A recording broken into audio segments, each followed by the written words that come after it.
नासिम मदेची में वाक़िया कंदासीं। मदेची में ॻोठ गाइचा में नौजवान घर वारनि खां नाराज़ थी आपघात करे छॾियो। 16 वरीअ जे आसिम फावकाई ज़िंदगी जो ॾींहुं उजाए छॾियो आहे। हिकु भेरो ॿीहर तव्हांखे ॿुधाईंदा हलूं त मदेची में ॻोठ गाइचा में नौजवान घर वारनि खां नाराज़ थी आपघात करे छॾियो आहे। मदेची मां ब्रेकिंग न्यूज़ समाचार शेयर कयूं पिया। मदेची में ॻोठ गाइचा में नौजवान घर वारनि खां नाराज़ थी आपघात करे छॾियो आहे। 16 वरीअ जे आसिम फावकाई ज़िंदगी जो ॾींहुं उजाए छॾियो आहे।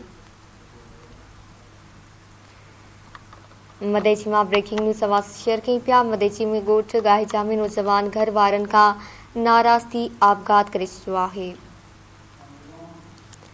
16 वरीअ जे आसिम फावकाई ज़िंदगी जो ॾींहुं उजाए छॾियो आहे। हिकु भेरो ॿीहर तव्हांखे आगाह कयूं त मदेची में ॻोठ गाइचा में नौजवान घर वारनि खां नाराज़ थी आपघात करे छॾियो आहे।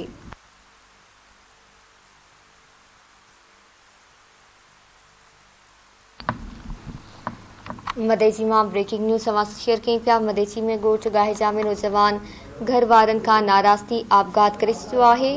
16 वरीअ जे आसिम फावकाई ज़िंदगी जो ॾींहुं उजाए छॾियो आहे।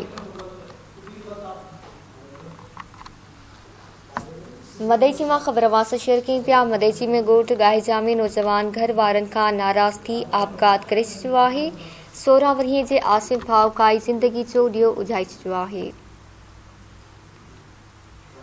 हिकु भेरो ॿीहर तव्हांखे ॿुधाईंदा हलूं त मदेची में ॻोठ गाइचा में नौजवान घर वारनि खां नाराज़ थी आपघात करे छॾियो आहे।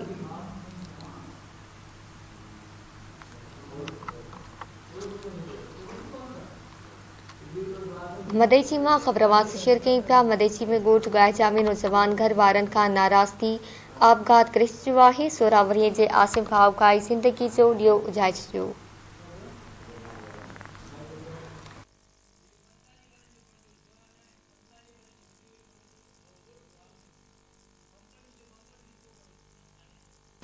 मदेची मां ख़बर वास शेयर कयूं पिया। ॻोठ गाइचा में नौजवान घरू परेशानियुनि सबबि फावकाई ज़िंदगी जो अंत आंदो आहे। 45 वरीअ जे सुधीर फावकाई ज़िंदगी जो अंत आंदो आहे। ख़बर वास सां शेयर कयूं पिया। मदेची मां 45 वरीअ जे सुधीर उर्फ़ आसिम फावकाई ज़िंदगी जो ॾींहुं उजाए छॾियो आहे। ॻोठ गाइचा में नौजवान घर वारनि खां नाराज़ थी आपघात करे छॾियो आहे। 45 वरीअ जे सुधीर उर्फ़ आसिम फावकाई ज़िंदगी जो ॾींहुं उजाए छॾियो आहे। तफ़सील कंदासीं। मदेची मां धरती टीवी जे रिपोर्टर तौहीद ब्रोही खां। जी तौहीद, आगाह कजो। जी बिल्कुल।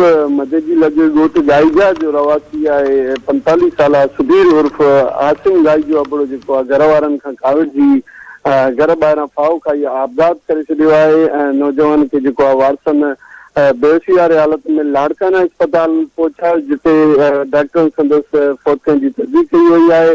फौत थियण जी ख़बर जेके गर्भाते में पवण ते जेको आहे वारसनि कराम अची वियो आहे। इन सिलसिले में गाइजा पुलिस जेको आहे ॿुधायो त नौजवान माउ खां काविड़जी ॿाहिरि वञी पाण खे फाव ॾिनो आहे, जेको फौत थी वियो आहे। वधीक मामले जी जांच करे रहिया आहियूं। जी आगाह करण जे लाइ